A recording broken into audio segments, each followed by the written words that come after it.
Welcome back to Wrong Sports as I get to episode 3 of my list of worst college football coaching hires throughout the history of college football. I did pre-1980s. My previous list was coaching hires between 1980 and 2000. Now, you might be thinking this is just a list of bad coaches, but it's actually a list of coaches that were hired at one place and it didn't work out, but they might have worked out at another place. And this list is going to be a little bit different than my previous lists because I'm going to be having the worst hires of the decade, and I'm also going to be having coaching hires that didn't even coach at the school where they were supposed to go to, and it was for very weird, sometimes really bad reasons. We'll get to that, though, as we get throughout this list. But before I get into it, make sure, as always, you are subscribed to the channel below. Ring that bell so you can get updates on brand new videos that I will be dropping throughout the rest of the college football season. You can also help out the channel by giving us a super like. That basically just monetarily helps the channel. You can also get more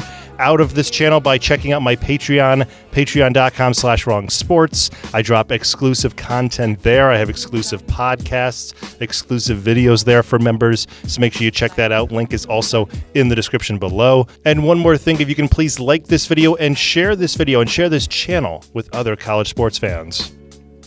And like previous lists that I have done on this subject, and pretty much all of my lists, I'm going to be going in chronological order. So that means I'm going to have to start with 2 coaching hires that didn't even get to coach at the school where they were hired.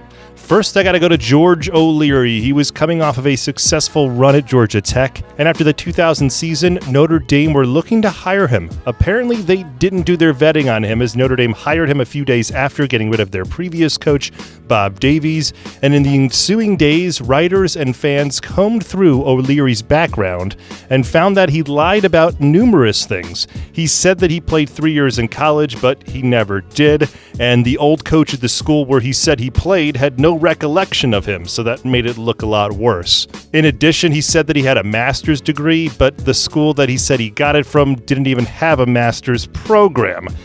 It was worse because O'Leary had lied about these 2 big things for the better part of 20 years, and it was only after being hired by Notre Dame that it was found. So yeah, Georgia Tech didn't even know about these things. After the story spread and not wanting Notre Dame to get any more embarrassment, George O'Leary would resign, and Notre Dame would end up hiring Tyrone Willingham as their next coach.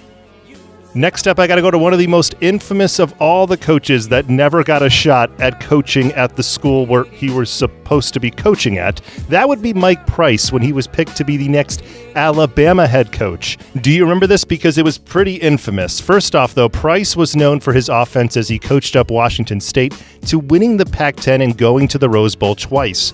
After that long stint, he was hired at Alabama, who were just getting out of a 10-win season that was marred by NCAA punishments, so they couldn't go to a bowl game. Price would have inherited a good team, and many thought that Price would bring them to the top of the SEC eventually after the probation was over. And to celebrate it, Price would go out and partied a little too hard. Once he got to Tuscaloosa, he was seen frequenting the campus area bars and drinking into the early morning hours. He was told to slow it down, and did a bit, but then in May during a golfing trip to Pensacola, Florida, he was seen at a strip club and charged about $1,000 to his hotel room, and there was an unknown woman staying in his room all night. Once that part of the story came out and was added in with all of the other escapades, Alabama would rescind his contract after only being at Alabama for 5 months. This guy actually did coach throughout most of the spring as well, so it was really weird when Alabama had to get rid of him, as it would force Alabama to now bring in Mike Shula, the son of the legendary Don Shula, who had no head coaching experience, but he was an alum of Alabama, and his name carried a lot of cachet. That hiring didn't work out so well, and Bama would make the best hire next, as they would get Nick Saban after Shula, and Mike Price, by the way, would only stay out of football for 1 year, as he got a job at UTEP starting in 2004, and was there for the next 9 seasons. But his Alabama blunder will always be remembered by Alabama fans and by a lot of college football fans. And now, staying in chronological order, we're going to get to coaches who were actually hired and actually coached and they would turn out to be the worst head coaching hire. And first up, I gotta start it off with one of the more hated coaches of all time. This guy was routinely commented as a guy that I should definitely put on this list. So he will be number one, as I put when Greg Robinson was hired at Syracuse in 2005. And it was right after a long time and beloved coach was shown the door. And they had a great coach in Paul Pasqualoni, who over 14 seasons won 107 games, plus he had a few 10-win seasons, they got to a bunch of bowl games, and he only had one losing season. But after a player eligibility scandal and a change in the athletic department, he was out and Robinson was in. There were also some things going on behind the scenes, like I mentioned. The biggest thing was that they just hired that brand new athletic director in Daryl Gross from USC, who was known as the guy who pushed to have Pete Carroll hired. His first move was to hire Robinson, who was kind of like Carroll in that he had NFL experience, as he was a defensive coordinator for the Super Bowl winning Denver Broncos in the late 1990s. So Gross and the athletic department pushed Robinson as a big hire to take over. And when Robinson came to Syracuse, he immediately changed the offense to a more West Coast scheme. And that would immediately push the school into a tailspin, as they would have one win in his first season of 2005, and they went winless in the Big East. The next season saw them win only 4 games and score one of those in the Big East, so that was good at least. But in his third season, he changed the defense, which resulted in nothing good, as they would suffer another double-digit loss season, and they got beaten on average by 2 touchdowns per game. What surprised many was that he was brought back for a 4th season. Some of those people that were surprised besides the fans were Syracuse legends like Jim Brown and Floyd Little, who came out publicly to blame Robinson for the downfall of this once proud program. The 4th season would see them start 2-8, and after a 20-plus point loss to UConn, the school would announce that Robinson wouldn't be back next season. And hearing that Robinson wasn't coming back must have motivated the team a little bit, because they would go out and beat Notre Dame by 1 point and finish the season 3-9. Robinson has the recognition of turning the once proud Syracuse program that had 14 straight winning seasons into a laughingstock, and he did it in like less than a year. It would take the next coach that was hired, Doug Marrone, only 2 years to get him to a bowl game and dig him out of the trench that Robinson put him in. So at least they made a pretty good hire after that.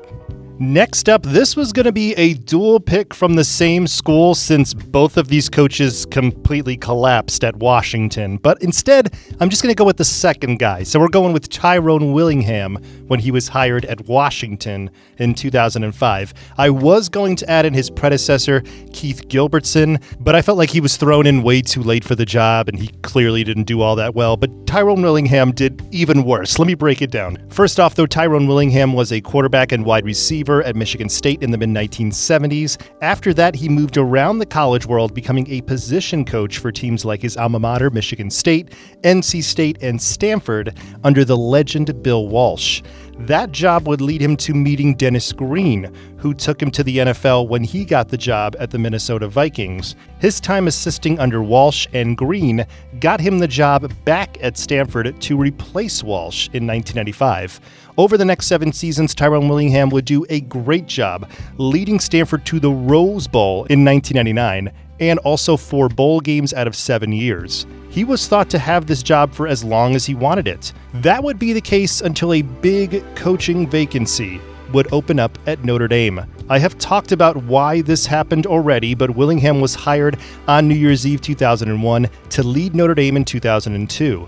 And that 2002 Notre Dame season was quite a trip, as they started 8-0 and were ranked in the top 5, but after a close loss to Boston College and then getting thrashed by USC, they ended the year 10-3. But even though the finish was bad, Willingham was still named Coach of the Year.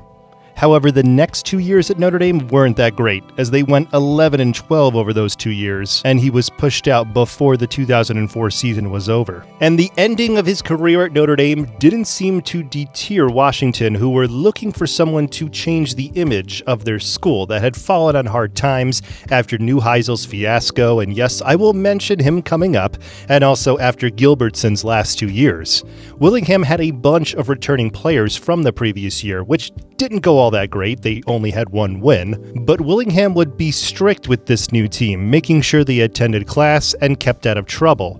Even though he was putting his players on the right track, they weren't doing that on the field, as the 2005 season saw them go 2-9, and one of those losses was to Willingham's old team, Notre Dame. Then in 2006, people thought it was going to be the turnaround, as they started 4-1, but then their starting quarterback was out with a broken foot, and they lost 6 in a row to end up 5-7. Things would get even tougher in 2007, because Washington would have the toughest schedule in the country, and they somehow managed to win 4 games, but they ended the season losing to Washington State, making it 2 out of the last 3 years in losses to them. During that 2007 season too, many players and boosters were turning against Willingham, since he was stiff and strict. But after the university's president gave him a vote of confidence, he was back for season 4.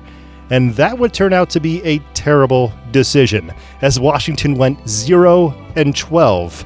Plus, they had a few goofy losses, like a 1-point loss to ranked BYU after a penalty pushed back the extra point, which they would miss. And then the capper on the season was an overtime loss to 1-10 Washington State. That would give Washington their only winless season ever, and the only winless team in Pac-10 history, which is fairly surprising since the Pac-10 had a lot of very bad teams, like Oregon State. I'm looking at you. But anyway, Willingham has not coached again after the Washington debacle, but he was a part of the College Football Playoff Committee for a few years, so he still managed to stay after that. We got to go to Walt Harris when he was hired at Stanford in 2005.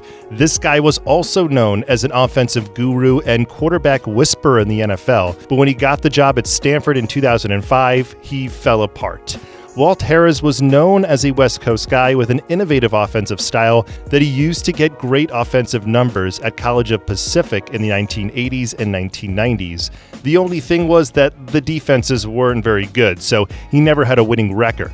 After leaving there, he spent some time in the NFL, mentoring quarterbacks like Boomer Esiason. He would then get his job at Pitt in 1997, and over the next 8 seasons, he had 5 winning records and won the Big East title in 2004 and almost got a Heisman Trophy for Larry Fitzgerald. That would lead him to Stanford and back to the West Coast. And he almost led Stanford to a winning record, but unfortunately they ended up 5-6 in his first season, including a loss to FCS team UC Davis. Year game. Harris's record, his lack of improvement, and the fact that he made a lot of bad play calls, like making his quarterback punt on a 3rd down in another head coaching job again, but he would be an assistant for the next couple of years. Going to the next year of 2006 when Ron Prince was hired at Kansas State. And you might have forgotten, but this guy took over for the legend at Kansas State. But before he took over, Ron Prince was an O-lineman at Appalachian State in the early 1990s, and after graduation immediately got into coaching. He made his way through some smaller schools as an O-line coach until he became the offensive coordinator at University of Virginia from 2003 to 2005. Because of his offense at Virginia, which had 3 winning records during his time, as well as his recruiting acumen, Kansas State made the play to make him their new head coach in 2006. And of course, he would be following the legend Bill Snyder, who saved Kansas State and made them conference champions a few times instead of being the embarrassing program they were before that for decades. When Prince stepped in 2006, his first season went pretty well, as they were 7-5, which was Kansas State's first winning record in 3 years. And they also scored a late season win over number 4 Texas. Going into the next season of 2007, it was looked at as a possible breakout season. Instead, though, the team went 5-7 and lost to Kansas for the 2nd straight year. In a move that was looked at as a panic by Prince, he would go and sign 20 junior college recruits for the new season. This was something that did turn around Kansas State when Snyder was there during his first few years, but in 2008, it didn't do that much, as the team started 4-4 and then suffered a 30-point loss to their rival Kansas, and their third straight loss to them. And after that, the school would announce that Prince would not be coming back for the next season.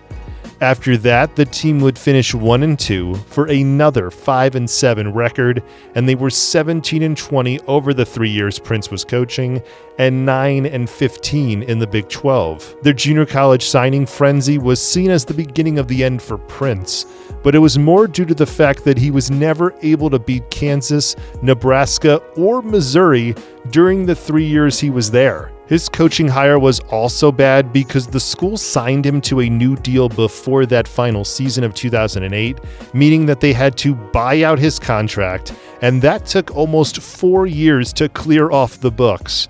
Kansas State would bring back Bill Snyder, who brought them back to prominence, and the Prince signing was all but forgotten about. But it is definitely a worse coaching hire because not only did it not go well on the field, but the buyout lasted forever, and the school may have spent a little too much money getting out of this. Another coach that was coaching in between two tenures at a very good school was Steve Kragthorpe when he was hired at Louisville in 2007. So his coaching run may have been forgotten about, and that might have been good if you were a Louisville fan, because Steve Kragthorpe came in just after Bobby Petrino brought Louisville to the Orange Bowl, and then Kragthorpe would proceed to coach Louisville down into the cellar of the Big East over his 3 years he was there. Kragthorpe was known for his offense, once again like most of the coaches on this list, and he coached under R.C. Slocum at Texas A&M and coached the offense that won the Big 12 in 1998. He then got his first head coaching job at Tulsa starting in 2003 and had 3 winning records out of the next 4, including winning the Conference USA title in 2005. With his offense being a top 20 offense all 4 years he was at Tulsa, he was an easy choice to take over for the offensive stylings of Petrino. And all of the preseason hype was big for Louisville, as they were bringing back about a dozen starters from that Orange Bowl team, including their starting quarterback Brian Brohm. They would score over 50 points in their first 2 games, and their offensive output would continue to be pretty good throughout. The only thing was their defensive output was not that good, as they would get into a shootout with Kentucky and would lose, and then in a sign of things to come, they were a 5-touchdown favorite to Syracuse, who would finish 2-10 that year. And yeah, Louisville would lose to Syracuse. It was one of the biggest upsets in terms of point spread in college football history, and Louisville would finish that season 6-6, having some good wins like over a ranked Cincinnati team, but yeah, they had a lot of bad losses, like the loss to Syracuse, and also losing 55-7 to University of South Florida. Next season would see another bad close to the season, as they started 5-2 but then lost their final 5 games, including losing their finale to Rutgers 63-14, which might have been one of the biggest wins ever for Rutgers, because they rarely beat any teams by that many touchdowns. But anyway, a losing season was rare at Louisville, and Kragthorpe needed to improve in his 3rd season to stay around, but obviously he didn't, because they would go 4-8, and just barely won 3 of those games, as they won by less than a touchdown. After the season, Kragthorpe would be gone, and Louisville would hire Charlie Strong, who would be a great hire for them. So obviously that's why Kragthorpe is mentioned on this list. Charlie Strong is not mentioned because he was a good hire at Louisville. Maybe not so at the next job, but you might have to wait for my next list for that one. Unfortunately, Steve Kragthorpe would not coach too much longer, as he was diagnosed with Parkinson's disease and he died in the summer of 2024. This guy I am not a fan of, clearly, and after his first job ended in turmoil, he got a second job, which again ended in program violations, so why not try for a third try with UCLA? That is what I'm covering here, because I'd say that he left his previous 2 jobs worse off than when he got there. Rick Neuheisel was a great player, as he was a quarterback at UCLA in the mid-'80s. He brought them to a Rose Bowl while he was there, and he played a little bit in the pros before going back to UCLA to be an assistant under his former head coach, Terry Donahue. While he was coaching there, Neuheisel would coach up Troy Aikman to be the number 1 pick in the NFL draft. But again, he had some troubles getting along with Donahue, and he would leave to be the Colorado offensive coordinator in 1994. He would coach the offense to be one of the best offenses in the country that season, and due to that, he would become the new coach of Colorado. And he would coach them to a record of 33-14, but like I mentioned, he left them with some more problems. He would leave Colorado before any of that stink got on him, as he would now go to Washington. And again, he did a pretty good job there too, as across 4 seasons, he had a record of 33-16.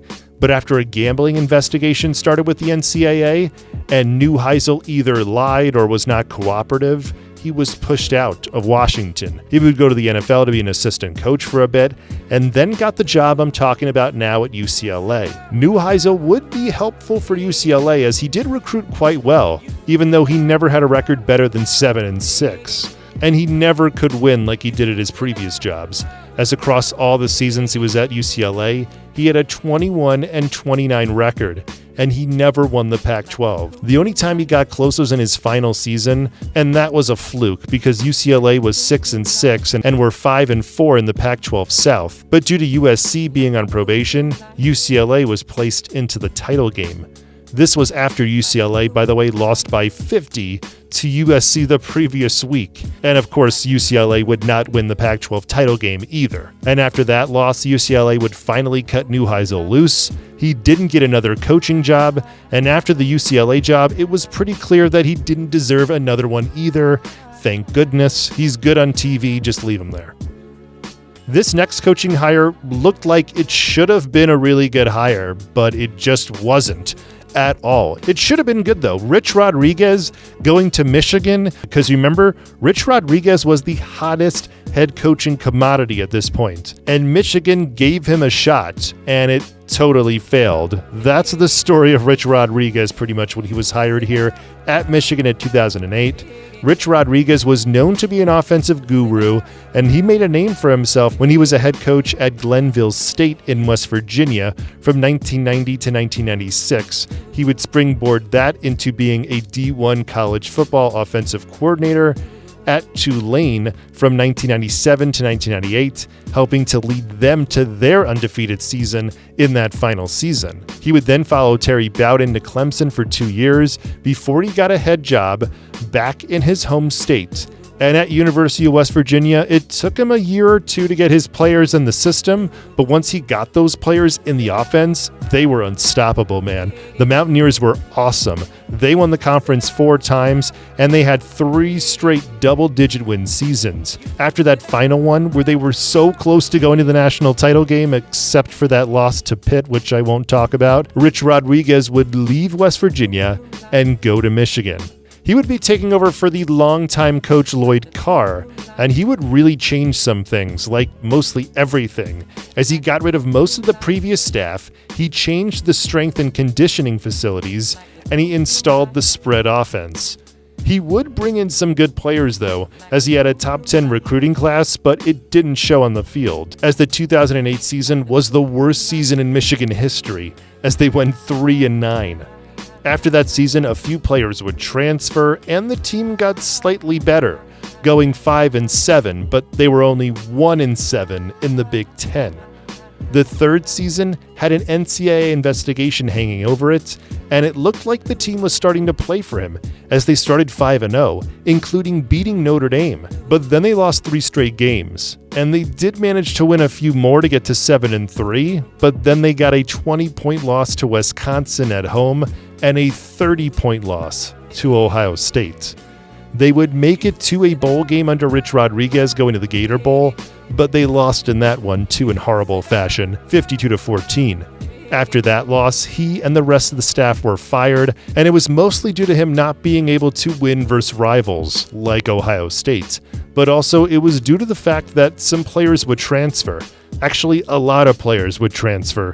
But this hire was a risky one from the beginning because when you install a whole new system, it takes a bit to get things going. And this job was just not for Rich Rodriguez, and it shows because he has done better in his next 2 head coaching jobs, as he had a winning record at Arizona, and he's currently at Jacksonville State, where he has 2 winning records in his first 2 seasons, and that seems to be a perfect fit for him in his system right now.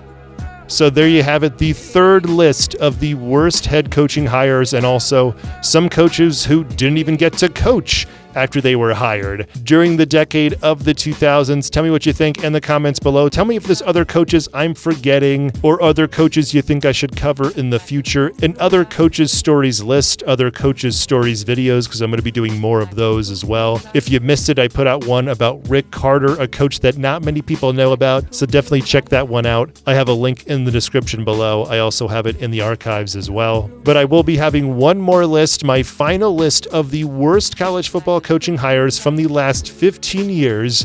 That's basically from the 2010s on. So make sure you check that one out, coming out soon. As always, subscribe to the channel below, ring that bell so you get updates on brand new videos that I will be dropping in the future. And please check out my Patreon and help out the channel, patreon.com/wrongsports.